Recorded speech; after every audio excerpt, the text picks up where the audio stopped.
Hello friends, আমি জয়া বম্বিকাস কিচেনে আপনাদের স্বাগত। আজকে যে রেসিপিটা নিয়ে এসেছি সেটা আপনারা শেষ পর্যন্ত দেখুন, এটা আমার অনুরোধ। আশা করছি ভালো লাগবে। আর ভালো লাগলে আমার পাশে থাকবেন এবং একটা লাইক শেয়ার কমেন্টস করবেন। যদি আমার ইউটিউব চ্যানেল থেকে দেখে থাকেন তাহলে আমার চ্যানেলটাকে সাবস্ক্রাইব করে আমার পাশে থাকবেন। আর যদি ফেসবুক চ্যানেল থেকে দেখে থাকেন তাহলে রিকোয়েস্ট করব আমার পেজটাকে ফলো করবেন। আর পুরনো বন্ধুরা তো জানেন যেভাবে কী করতে হবে, সুতরাং আপনাদের বলার কিছু নেই। আশা করছি ভালো লাগবে ভিডিওটা। চলুন তাহলে বেশি দেরি না করে ভিডিওটা দেখা যাক। এই রেসিপিটা শেষ পর্যন্ত দেখার অনুরোধ রইল। এটা বাচ্চা বড় সবাই পছন্দ করবে, সুতরাং আপনারা এটা ঘরে বানাবেন। বানিয়ে কেমন হলো অতি অবশ্যই জানাবেন। মাঝখানে কিন্তু কেউ স্কিপ করবেন না, এটা কিন্তু আমার অনুরোধ। আশা করছি আপনারা স্কিপ করবেন না। চলুন তাহলে রেসিপিটা দেখে নেওয়া যাক। এটা বানানোর জন্য আমি এখানে 1/2 লিটার দুধ নিয়েছি। নিয়ে দুধটাকে আমি গরম বসিয়ে দিচ্ছি গ্যাসে। আপনারা চাইলে এর থেকে বেশি পরিমাণে করতে পারেন, আমি এখানে অল্প পরিমাণেই করেছি। আমি গ্যাসটাকে অন করে দিলাম, দিয়ে আমি দুধটাকে গ্যাসের উপরে বসিয়ে দিয়েছি। দুধটা গরম হয়ে এসছে। এবারে আমি একটু ভিনিগার নিয়েছি। ভিনিগারটা ঠিক আমি অল্প অল্প করে দিয়ে দুধটাকে কাটিয়ে নেবো, দিয়ে ছানা করে নেবো। ভিনিগার বেশি দিলে টক হয়ে যাবে, তাই জন্য আমি অল্প অল্প দিয়ে এটাকে দুধটাকে আমি কাটিয়ে নিচ্ছি।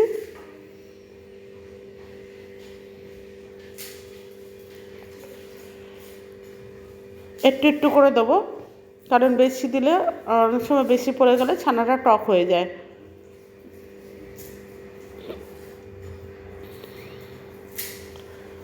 অল্প অল্প করে আমি দিয়ে দুধটাকে কাটিয়ে নিচ্ছি। নতুন বন্ধু যদি কেউ থেকে থাকেন আমার চ্যানেলে, তাহলে আমার চ্যানেলটাকে সাবস্ক্রাইব করার অনুরোধ রইল। আর ফেসবুক থেকে দেখে থাকলে আমার পেজটাকে ফলো করার অনুরোধ রইল। ইউটিউব থেকে দেখলে সাবস্ক্রাইব করবেন।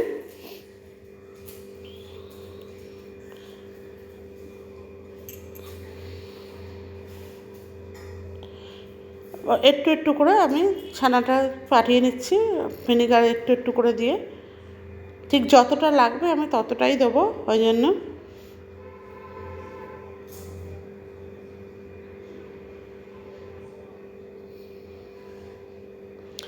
দেখুন এরপর আর লাগবে না, আমার দুধটা পুরো ফেটে গেছে, মানে ছানা তৈরি হয়ে গেছে।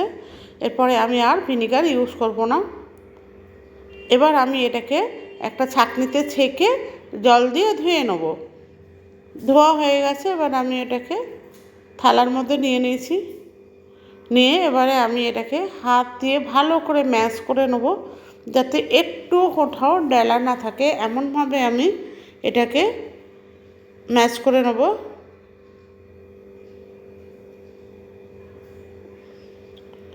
বন্ধুরা, যদি ভিডিওটি ভালো লাগে তাহলে অতি অবশ্যই লাইক শেয়ার কমেন্টস করবেন। আর পুরনো বন্ধুরা এতদিন যেভাবে সাপোর্ট করেছিলেন সেভাবেই সাপোর্ট করবেন, আমার পাশে থাকবেন। নতুন পুরনো বন্ধু উভয়কে আমার আন্তরিক ভালোবাসা। এভাবে আমি সমস্ত ছানাটাকে ভালো করে হাত দিয়ে মেখে নেব, একদম নরম করে নেব মেখে।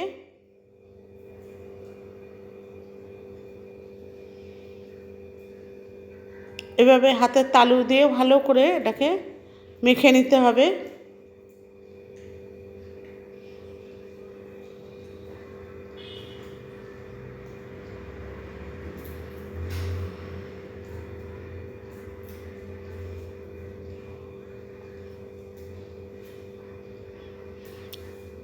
এই হাতে মাখা মিষ্টিটা এই শীতকালে ভীষণ টেস্ট হয় খেতে। আর এমনি এই মিষ্টিটা খেতেও খুব ভালো। আমি একদম ভালো করে মেখে নিচ্ছি, এটা যত মাখা হবে তত এটা টেস্ট হবে।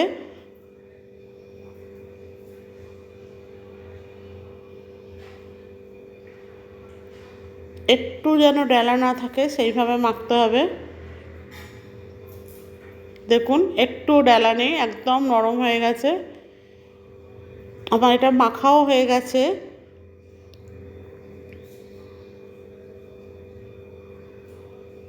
এবার আমি একটা ওভেনে কড়াই বসিয়ে দিয়েছি। কড়াইটা গরম হয়নি, মানে জাস্ট ধিমি আঁচ করে এটাকে গ্যাসটাকে অন করে দিয়েছি, কেন গরম কড়াইতে দিলে ছানাটা পুড়ে যাবে।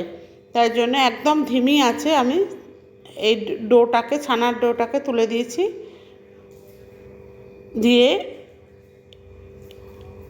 এবার আমি এখানে 1 চামচের মতো ঘি ইউজ করছি। ঘিটা দিচ্ছি কারণ ঘির গন্ধটা খুব ভালো লাগবে ছানার সাথে, সেই জন্য। আর কড়াইতে লেগেও যাবে না, তার জন্য ঘিটা দেওয়া। এবার আমি ভালো করে এটাকে নেড়ে চেড়ে নেব।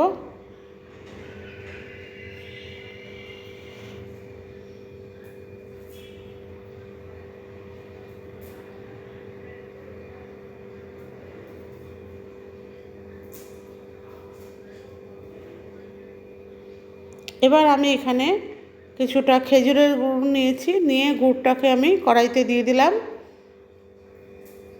প্রায় 100 গ্রামের মতো খেজুর গুড় নিয়েছি, 100 থেকে 150।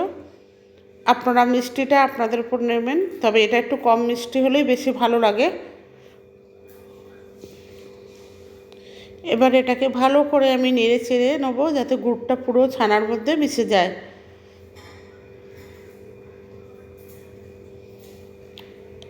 এভাবে আস্তে আস্তে নেড়ে চেড়ে আমি নেব।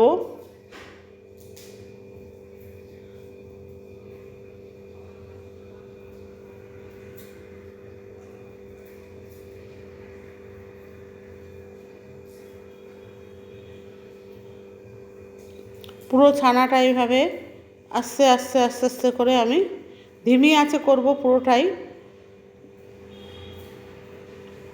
ভালো করে আমি নেড়ে চেড়ে নিচ্ছি। যখন এটা কড়াইতে আর লেগে যাবে না, মানে একদম ছেড়ে যাবে, তখন মনে করব এটা ভাজা হয়ে গেছে।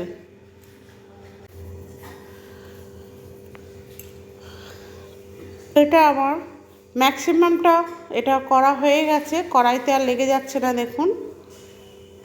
এবার আমি এটা একটা পাত্রের মধ্যে ট্রান্সফার করে নেব। দেখুন একদম কড়াইতে লাগছে না।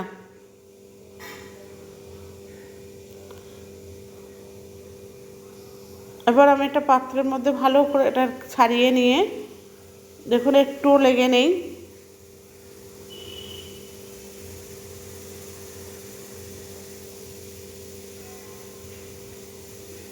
একদম ঝুরঝুরেও হয়ে গেছে, কোনো আর রসালো ভাব নেই। আমি গ্যাসটাকে অফ করে দিলাম, দিয়ে এবার একটা পাত্রের মধ্যে আমি এটাকে নিয়ে নেব, মানে এমন একটা পাত্রের মধ্যে নেবো যেটার মধ্যে সেট করা যাবে ভালোভাবে।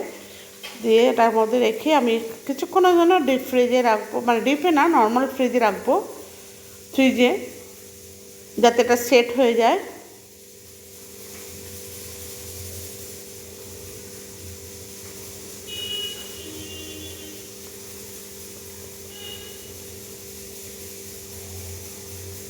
দেখুন এইভাবে আমি চামচে করে এটাকে সেট করে দিচ্ছি, যাতে এটা ফ্রিজে রাখলে সেট হয়ে যায় ভালোভাবে।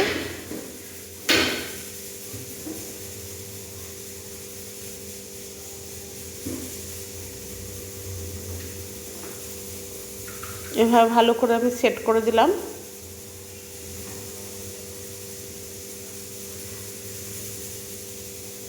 আমার রেসিপিটা হয়ে গেছে। এরপরে আর কোনো কাজ নেই, এটা ডিপে রেখে, মানে ফ্রিজে, নর্মাল ফ্রিজে রেখে দেবো। দেখুন কত সুন্দর হয়েছে দেখতে। এবার আমি চামচে করে এটাকে ফ্রিজ থেকে বার করে নিয়ে চামচে করে কেটে বার করে নিচ্ছি। আশা করছি আপনাদের ভিডিওটা ভালো লেগেছে। যদি নতুন বন্ধু হয়ে থাকেন তাহলে আমার চ্যানেলটাকে সাবস্ক্রাইব করবেন ইউটিউব থেকে দেখলে, আর ফেসবুক থেকে দেখলে আমার পেজটাকে ফলো করে আমার পাশে থাকবেন। আজকে এই পর্যন্ত, আবার দেখা হবে অন্য একটা ভিডিওতে। ভিডিওটি শেষ পর্যন্ত দেখার জন্য ধন্যবাদ।